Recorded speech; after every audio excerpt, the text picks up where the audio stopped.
Hello and welcome to our webinar, The Irony of Caregiver Guilt by Janet Edmondson. I'm Catherine and I'll be the administrator of this webinar tonight. I'd like to start by saying the 30th person who signed on to tonight's webinar will be the winner of our drawing for Janet's CD, Affirm Yourself for Caregiver Challenges. We will send the winner an email to request your address so that we can mail that CD to you. The winner of the last webinar was Jackie Cohen from Portland, Maine.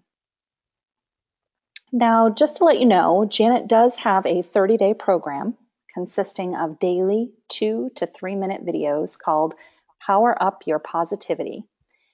Watch for more information in the follow-up email that you'll receive after this webinar, as there is an introductory offer, so the cost will only be $30, which is 70% off the retail price.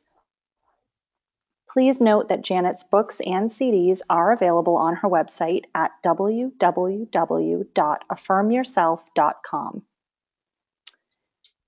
Janet will be presenting the next webinar on Tuesday, September 20th. The topic is Cultivating Patience as a Caregiver. You'll receive a link to register in the follow-up email that you're getting from us tomorrow. And even if you can't make that date, please register anyway, because we will be recording it so that you can watch it later at your convenience. One last administrative item. To ask Janet a question, just type into the questions box, which is in the panel to your right, and hit send. Now I'd like to take a moment to introduce Janet. If you've participated in our earlier webinars, you know that Janet took care of her husband, Charles, during the 5 years that he faced a movement disorder with dementia called cortical basal degeneration, or CBD. Janet has a master's degree from Georgia State University, is past chair of the board for Cure PSP, and has over 30 years experience in the health promotion field. She currently resides in South Portland, Maine. Here's Janet. Thank you so much, Catherine. And again, I want to thank everybody for taking time when there's no time when you're caregiving to join us today. So we're going to talk about caregiver guilt. So first of all, what is it? So let me ask you these questions.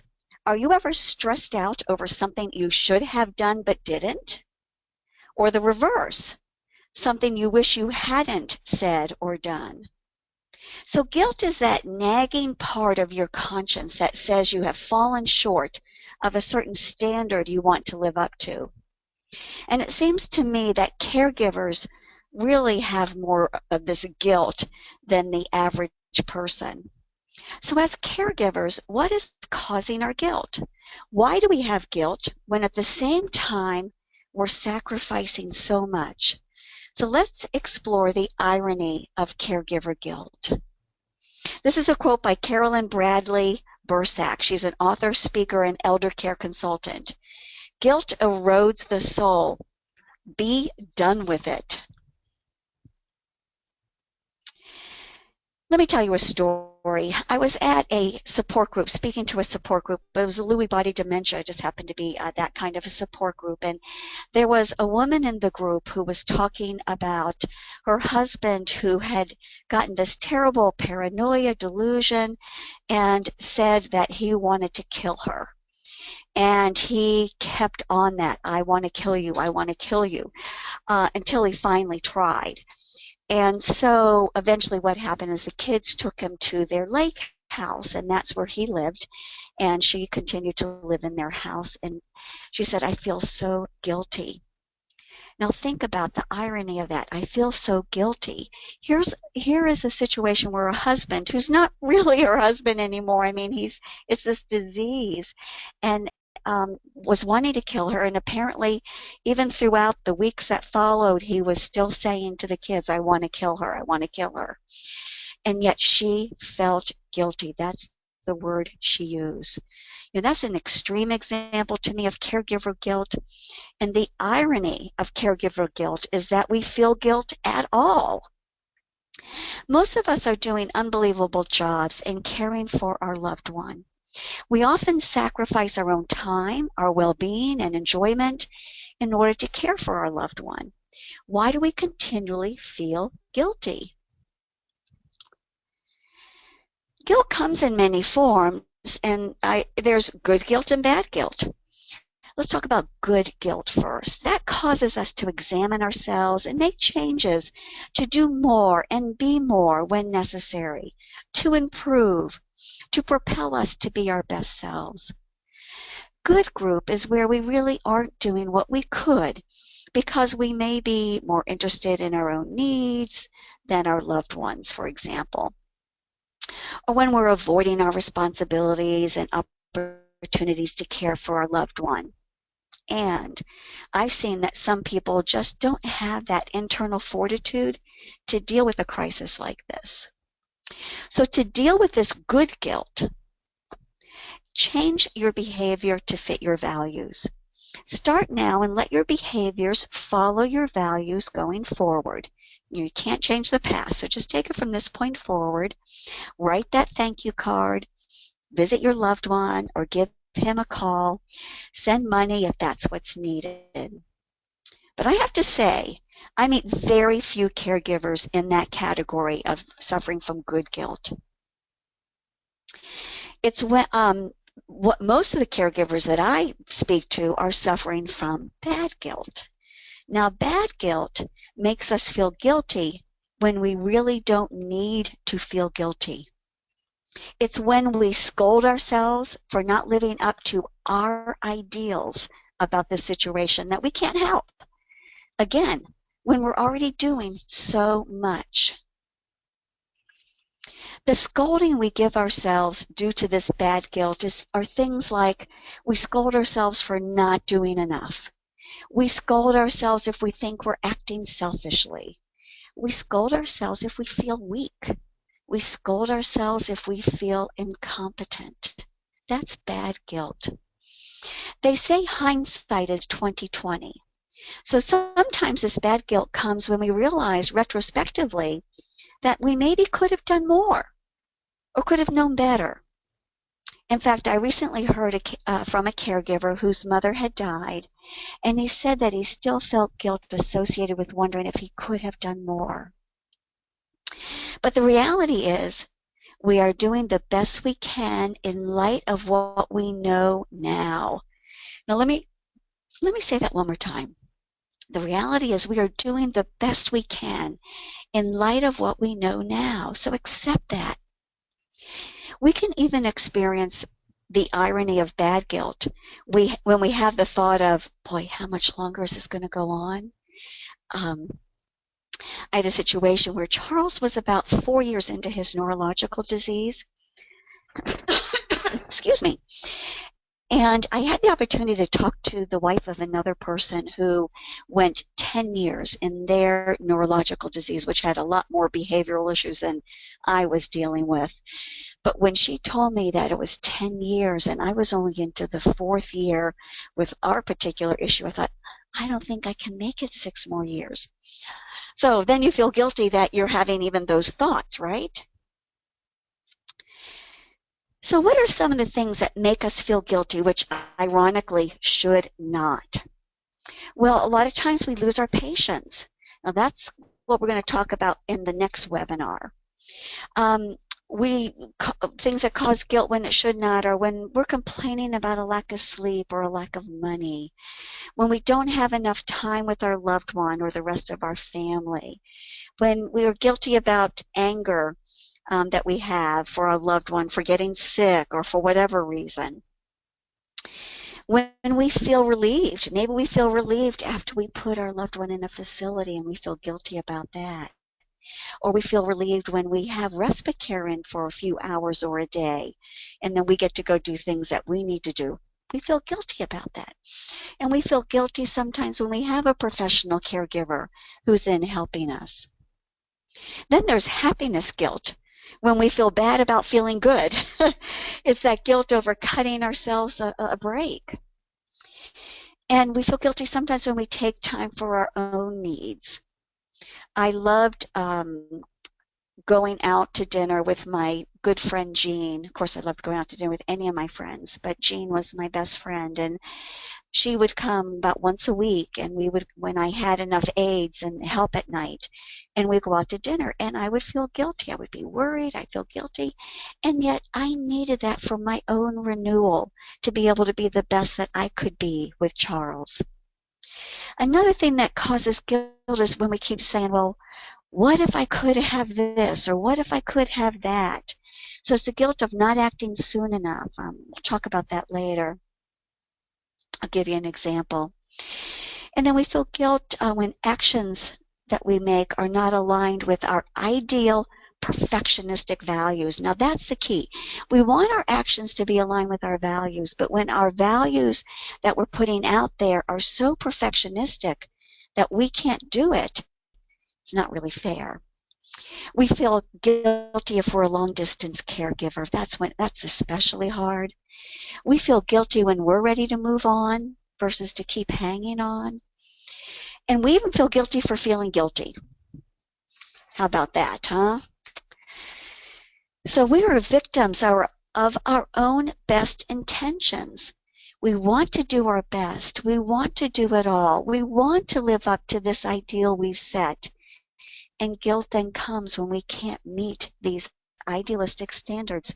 But virtually no one can. We can't help but feel we failed a bit when we have such idealistic standards. So let me share a few times when I felt especially guilty. One was in regard to taking time for my health and fitness. Charles had been a regular runner, really committed to running. Later in his life and just before this disease. And as his disease progressed, which was a movement disorder, in addition to some dementia components, he couldn't continue to run. Now, I needed to keep exercising, though, so I could stay in shape.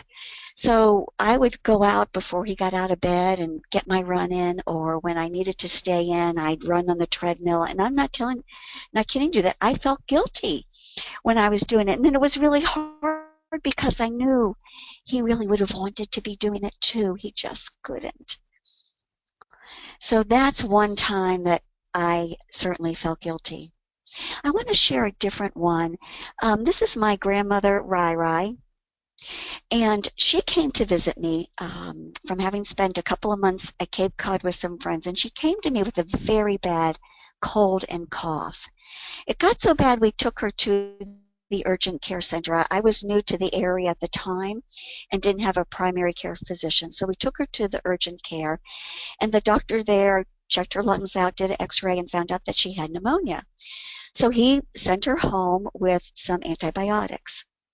Well, the days were passing, and her breathing was getting very labored, and she was getting worse, and I'd call and I say, what should I do? It sounds like she's really got labored breathing. They said, no, the antibiotics will take a little bit of time to kick in.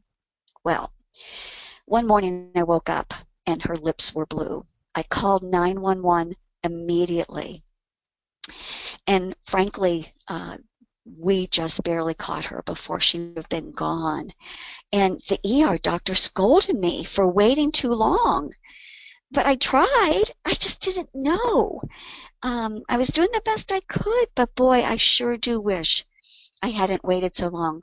The good news is that she did recover. She was in intensive care for over a week, maybe 2 weeks. She did recover and did live on to a fairly healthy life. But boy, I certainly felt guilty about that. And even just telling you about it just brings back that terrible, difficult sense of feeling that I had. So now let's talk about, I've done my confessions, let's talk about how we can reduce our guilt. We can't ignore it. It just simply is. So it's nothing bad or wrong feeling it. It just is.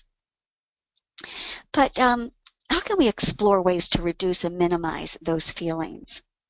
It will start first by adjusting our perspective. As humans, we just tend to focus on the things that we aren't doing, on our errors. So we'll need to consciously try to change our perspective and attitude. We'll also need to let go of unrealistic expectations of needing to be perfect, of doing 150% all the time, and of following the unrealistic expectations that our loved one may express. So maybe they're pushing us to do more than really what's reasonable, like wanting you not to leave the house or do things on your own. Remember that every day we do what we can with what we have and know at the time. So some days we won't have enough, but that doesn't mean we aren't enough. Know that we learn from our mistakes, which we're all going to make. It just is okay. It's okay. That's just the way it is. Don't feel guilty about those mistakes. As you start to try to eliminate your guilt, first recognize what it is and name it. So when you see yourself doing it, say, oh, that's guilt, bad guilt, Then notice that it is not helping you. If you don't have joy and contentment, you can't give joy and contentment to your loved one. Guilt does not help you. Think about this. When you measure the moments when you aren't at your best against the moments you are at your best moments will probably win. Another way to curb our tendency to feel guilty is to stop saying the word should. If you listen to your self-talk, you will probably notice that you're saying should a lot. I should be more patient. I should be doing more. Or maybe it shouldn't. I shouldn't be going out with my friends, right? My advice is to stop saying that word should, because it only causes you to stew and to deny, and it wastes your precious energy. And of course, it makes you feel guilty. So instead of saying, I should do this, I should do that, or I shouldn't do this, I shouldn't do that, either do something if you can and it's appropriate, or don't do it because maybe you can't or it's not appropriate, and let that be it. And that's the end of it. Next, focus on all the good that we've achieved. Know that your loved one knows that you love him or her with all that you're doing, even if they can't express it or even if they're complaining about it. If they're complaining, it's probably because they're very comfortable with you, which means they are respecting all that you're doing, even though you can't feel it. So find comfort in that. So another way to get rid of that guilt feeling is to focus on all the good you've achieved. Maybe jot it down. The quality of life you've brought to your loved one. Think about that. Give yourself credit for all that you've done and achieved through this difficult experience. Then give up on the quantity of time together and focus on more meaningful time together, and at least have some meaningful time together. If your loved one is in the late stages of a disease, how can we have meaningful time together? Well, that quality time might be in simply sitting quietly next to him or her, maybe holding hands or touching his or her shoulder, just being there. And if you want to do, if it's appropriate to do more, you can just tell stories of the past, things that you appreciate, that you've experienced together, that you love about them. If, on the other hand, your loved one still has lots of capabilities, make time when you can to have meaningful conversations or experiences together, doing what you all enjoy doing, whatever that is. Maybe it's playing your beloved game of gin rummy, or singing together, or going out to the park. Also, another way to have meaningful time together is focus on the positives in a single day. Look for a sign of your loved one's remaining personality, such as when you see a smile, and then just savor it. Take that quality time and see if you can make the relationship feel more meaningful and reduce the influence of guilt by having these meaningful interactions. Next is don't be selfless. Being a good caregiver does not mean that you no longer are allowed to have time for activities you enjoy, like this woman here who's doing some painting. I give you permission to do these things. All right, I'm giving you that permission, at least a little every day. But you really need to give yourself this permission. Someone in my support group realized how critical some quiet devotional time was for her. But she'd get frustrated and mad when her husband would interrupt her during that time. So she decided to get up an hour earlier to make sure her needed private devotional time was protected.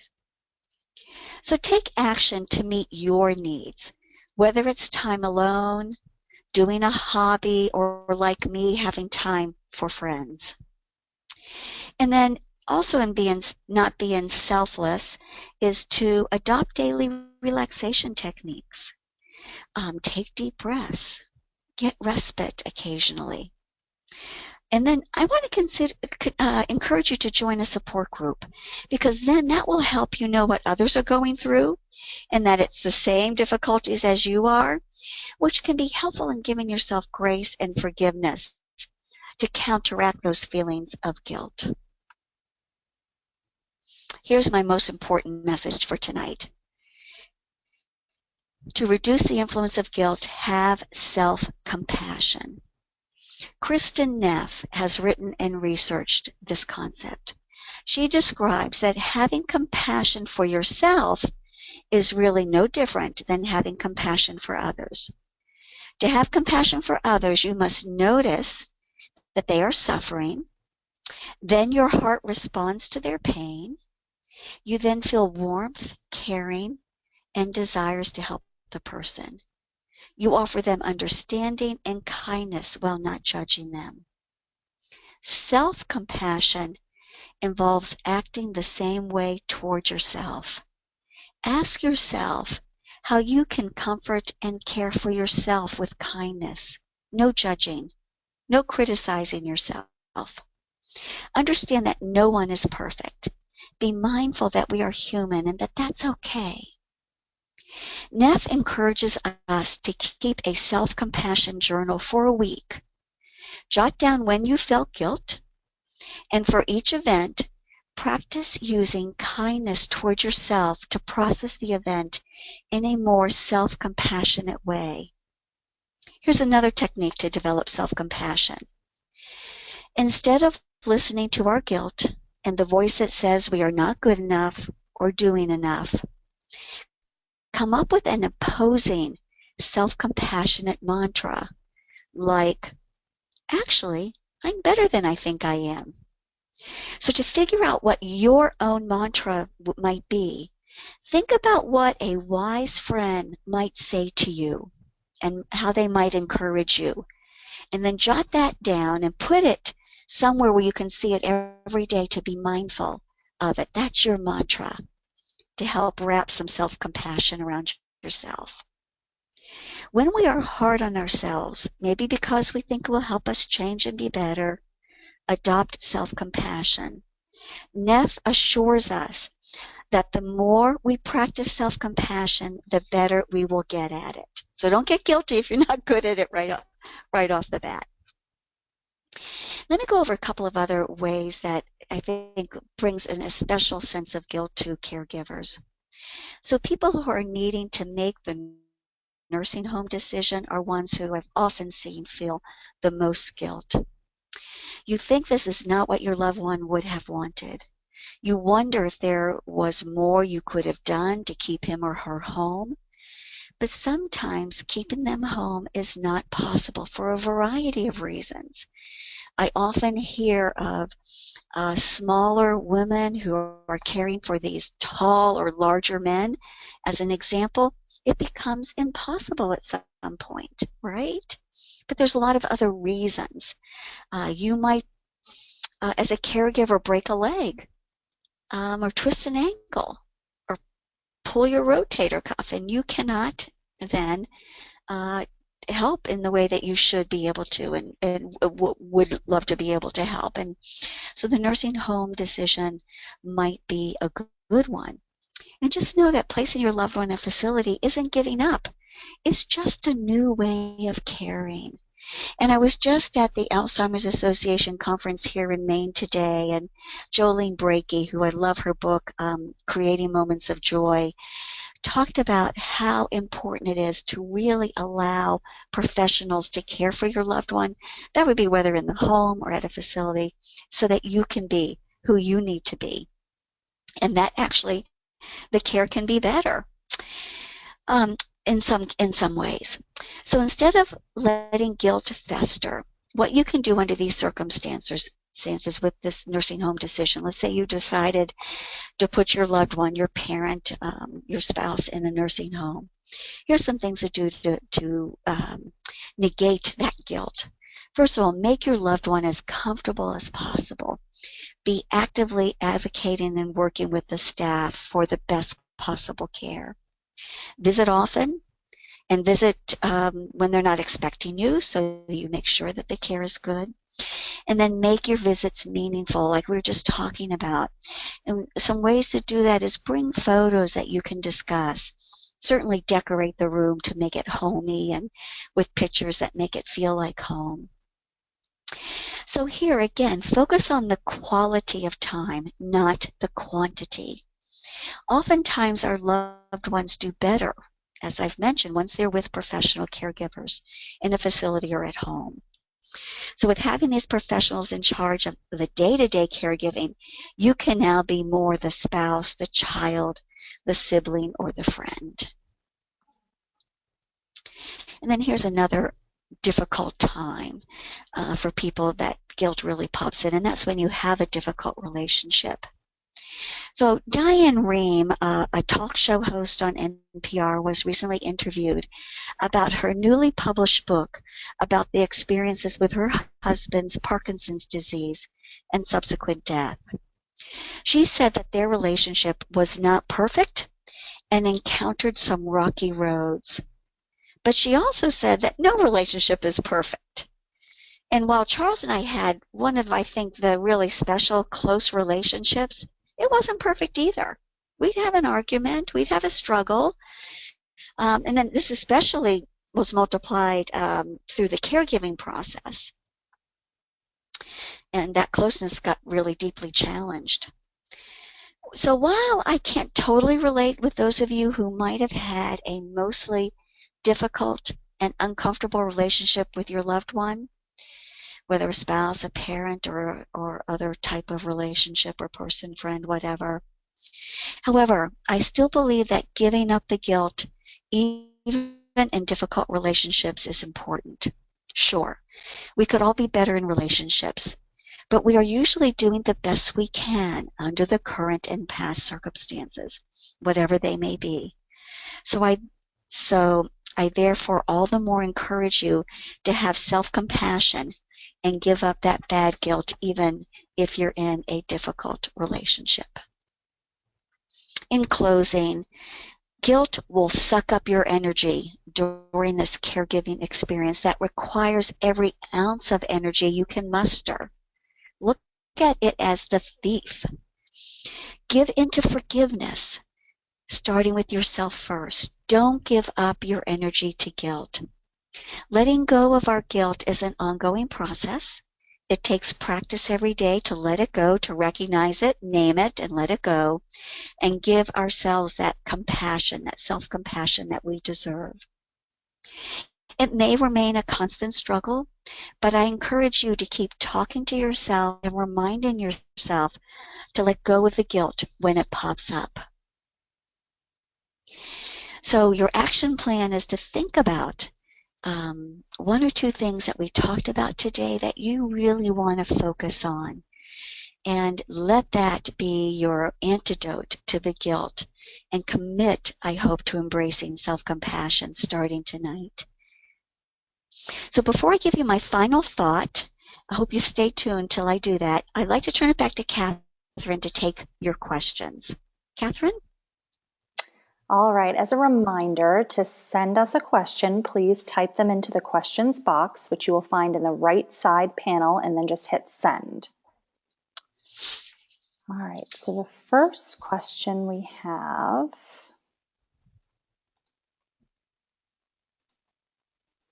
Let's see. So my son won't visit his father, and I feel guilty about that. Do you have any advice? Isn't it interesting how we take on the guilt of others? So, as I mentioned, some people don't have that internal fortitude to handle a loved one who's failing physically. That may be what your son is dealing with.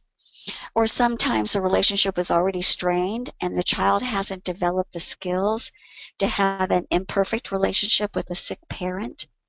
I can tell you, though, that you in no way need to hold the guilt for this. I believe your role is just to love both your husband and your son and accept the imperfection of their relationship. But please don't take on the guilt here. Catherine? All right. It looks like we have one more question here. All right. We have someone thanking you for a very good presentation, and it says, after you mentioned, oh, it was actually a question about another author you mentioned. After Kristen Neff, you mentioned another author researcher on self-compassion. Yeah, Kristen Neff was the self-compassion researcher. And then I may have mentioned Jolene Brakey, who I saw speak today. Jolene Brakey, Brackey. She wrote the book Creating Moments of Joy. It's an especially wonderful book if you're dealing with any type of dementia. Perfect. All Catherine, right. anything else?